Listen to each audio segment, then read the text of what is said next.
নমস্কাৰ আজি সন্ধিয়াৰ কেইবাটাও গুৰুত্বপূৰ্ণ খবৰ আপোনালোকক দিবলৈ লৈছোঁ।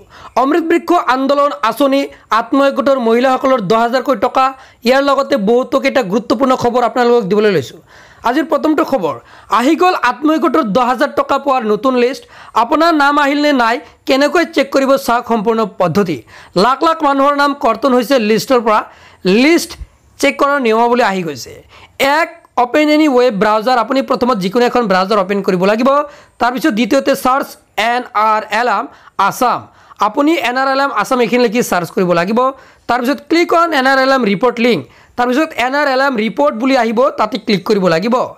তাৰপিছত you look dashboard on your screen আপুনি ড্যাশবোৰ্ড পাই যাব।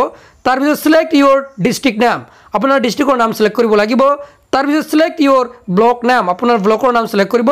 তাৰপিছত সিলেক্ট ইউৰ গ্ৰাম পঞ্চায়েত নাম আপোনাৰ গাঁও পঞ্চায়তৰ নাম সিলেক্ট কৰিব। তাৰপিছত সিলেক্ট ইউৰ ভিলেজ নাম আপোনাৰ ভিলেজৰ নাম সিলেক্ট কৰিব। তাৰপিছত show your group name on the screen তাৰপিছত আপোনাৰ গ্ৰুপৰ নামসমূহ আপোনাৰ স্ক্ৰিনত কিন্তু শো কৰিব আপুনি বিচাৰি উলিয়াব। তাৰপিছত 10 নম্বৰত click on the SAG group নাম আপুনি গ্ৰুপ নামৰ উপৰত ক্লিক কৰিব লাগিব। 11 finally you can see beneficiary name by listed আপুনি লিষ্ট অনুযায়ী নামসমূহ কিন্তু আহি যাব। আপোনাৰ নাম আছে নে নাই হয় নিশ্চয় আপোনাৰ নাম থাকিলে লাভ কৰিব 10,000 টকা আৰু কেতিয়া সম্ভৱ নিশ্চয় আপোনালোকক পৰৱৰ্তী ভিডিঅ'ত জনাই দিম। পৰৱৰ্তী খবৰ জিঅ' এয়াৰটেল আৰু ভোডাফোন ব্যয়বহুল ৰিচাৰ্জ প্লেনৰ বাবে আপুনি BSNL সিম বিচাৰে নেকি? যদি আপুনি আপোনাৰ যিকোনো সিম BSNL লৈ পৰ্ট কৰিব বিচাৰিছে তেন্তে আপুনি তলৰ পদক্ষেপসমূহ অনুসৰণ কৰিব লাগিব। প্ৰথমে মেছেজ বক্সলৈ যাওক অৰ্থাৎ 1 নম্বৰত আপুনি মেছেজ বক্স আপুনি টেক্সট মেছেজটো অন কৰিব। দ্বিতীয় মেছেজ বক্সত পোৰ্ট লিখক তাৰপিছত স্পেচ দিয়ক আৰু আপোনাৰ 10 অংকৰ মোবাইল নম্বৰ লিখক।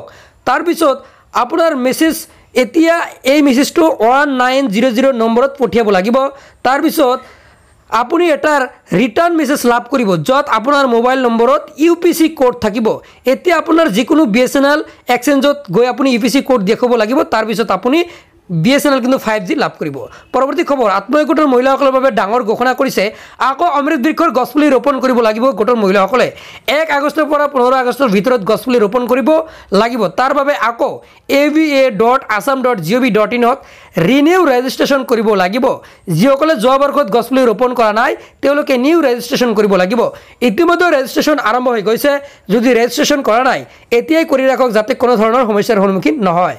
এবাৰ 3 কোটি গছপুলি ৰোপণ কৰাৰ পৰিকল্পনা হাতত লৈছে মুখ্যমন্ত্ৰী হিমন্ত বিশ্ব শৰ্মাই। এই 3 কোটি গছ পুলি যাতে অসমৰ সকলো মানুহে ৰোপণ কৰে তাৰ বাবে আহ্বান মুখ্যমন্ত্ৰী হয়। আকৌ অমৃত বৃক্ষত 2.0 আঁচনি আৰম্ভ হৈ গ'ল। যদি আপুনি ৰেজিষ্ট্ৰেশ্যন কৰা নাই এতিয়া ৰেজিষ্ট্ৰেশ্যন কৰি ৰাখক। পৰৱৰ্তী খবৰটো হৈছে যে সকলোৰে একাউণ্টত সোমাব 2 লাখ টকা। বতৰ আৰু প্ৰাকৃতিক দুৰ্যোগৰ ফলত হোৱা শস্যৰ ক্ষতিৰ ক্ষতিপূৰণ আঁচনিৰ জৰিয়তে সৰ্বাধিক 2 লাখ টকা পৰ্যন্ত শস্যৰ বীমা প্ৰদান কৰা হয়। এই শস্য বীমা কেন্দ্ৰীয় চৰকাৰে প্ৰদান কৰে। এতিয়া প্ৰশ্ন হয় ইয়াত কোনে আবেদন কৰিব পাৰে আৰু ইয়াত কেনেকৈ আবেদন কৰিব? এই শস্য বীমা আঁচনিৰ ফলস্বৰূপে যদি বতৰ আৰু প্ৰাকৃতিক দুৰ্যোগৰ বাবে কৃষকৰ শস্যৰ কিবা ক্ষতি হয় তেন্তে ক্ষতিপূৰণ দিয়া হ'ব। এই আঁচনিৰ অধীনত কেন্দ্ৰীয় চৰকাৰে প্ৰতি হেক্টৰ খেতি কৰা মাটিত 14,700 টকাৰ হাৰত শস্য বীমা প্ৰদান কৰে আৰু প্ৰতিজন কৃষকৰ সৰ্বাধিক 2 লাখ টকা শস্য বীমা হিচাপে দিয়া হয়। এই বীমা আঁচনিৰ বাবে কেন্দ্ৰীয় চৰকাৰে কৃষকসকলক তেওঁলোকৰ শস্যৰ বাবে 5 পৰা 7% প্ৰিমিয়াম আদায় দিয়ে। ভাৰতীয় কৃষকে প্ৰধানমন্ত্ৰী ফচল বীমা যোজনাৰ বাবে আবেদন কৰিব পাৰিব।